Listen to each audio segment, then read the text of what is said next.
Microsoft Dynamics 365 Business Central. In this video, we're going to learn about Master Data Management System.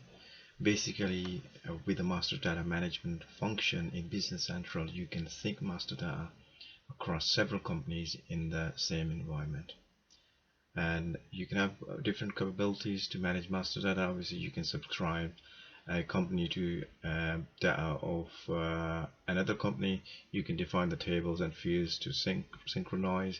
You can use job queues to immediately sync changes to receiving companies, and you review the synchronizations logs, synchronization logs in the receiving company as well. So I made this company. Let's go back from there. Come back here.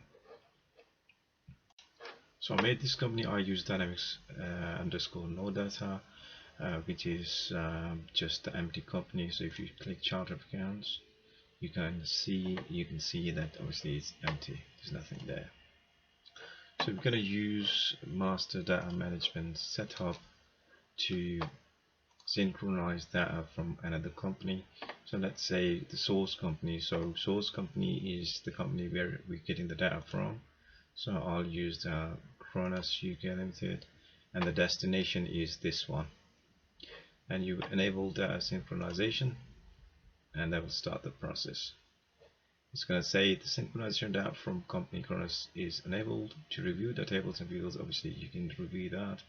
And to perform initial synchronization of data from Kronos, choose start initial synchronization. And after that initial synchronization is done, job queues entries will be continued to synchronize modifications.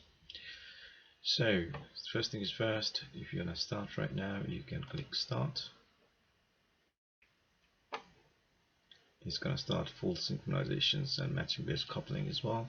You can see that, and if you say start all, it will start the page like that. Let's go back. Or otherwise you can synchronize different tables as well. You can choose whatever tables you want to enable from here or disable from there to synchronize. So it will give you all these information, all these tables. It's going to be synchronized from Kronos to this new company, which is I use Dynamics _no data. So I'm going to do everything. So we just want to check how it works and if it's working properly as well. In this option, you can also check the logs if there are any logs there.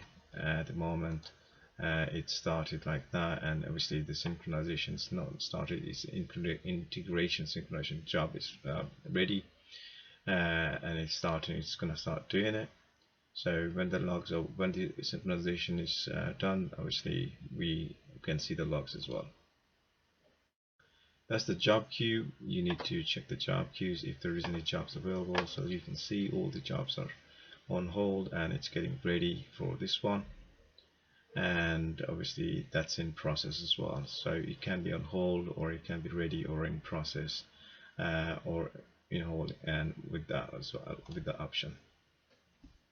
So if you want to view one of these, you can view that. It will give you the information about that.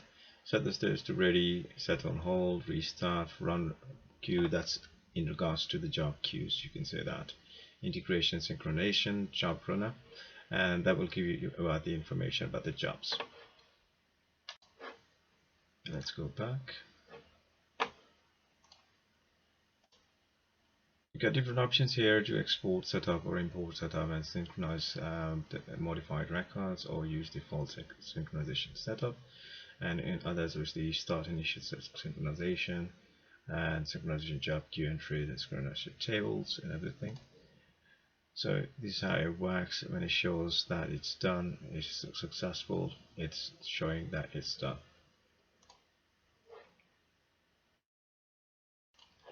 So if I go back to my company, which was very empty before, if you click the chart of accounts,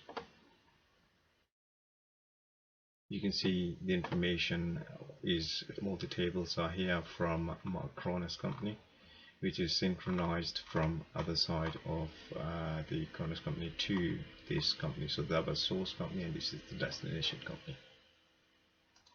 This shows that anything happening in the Kronos company will be synchronized here automatically. Let's take a simple example. So we can go back to Kronos company. Let's switch it. And if you go chart accounts and just make an account, new chart account. So to remember, obviously we just put 24, 24, 24, 24, obviously 2024 just for the sake of practice.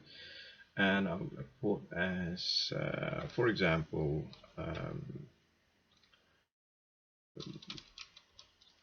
books account, for example. It will be automatically saved. That's fine. So if we search there in the same company, 24, 24, 24, 24, it's going to show us books account. That's in Corona's company. Yeah. And if we go back to the other company which we had no data, and if we check the chart of accounts, let's see if the synchronization is working. So if we go to chart of accounts and search for 24, 24, 24, 24. So you can see that this chart of accounts GL account has been synchronized, and obviously it's coming from one company to another company. So mostly you enable the master data management feature from the master data management setup page, where you can also access the synchronization tables and logs, and can initiate synchronizations. So let's say if you got different subsidiary companies and you want to copy your data from there to this new company automatically, or you want to sync it, and it's this master data management system or setup it's got Business Center's got, so you can easily do that from here. So we got this new, you can't say new, but most people don't know about that. That is a way of synchronization of data from one company to another company. Normally people use configuration packages or assisted setups to copy the export here and import here. You can specify the tables as well. So you can do everything if you already got a company and you want to transfer data from one company to another company. I hope you understand this video. Thanks for watching.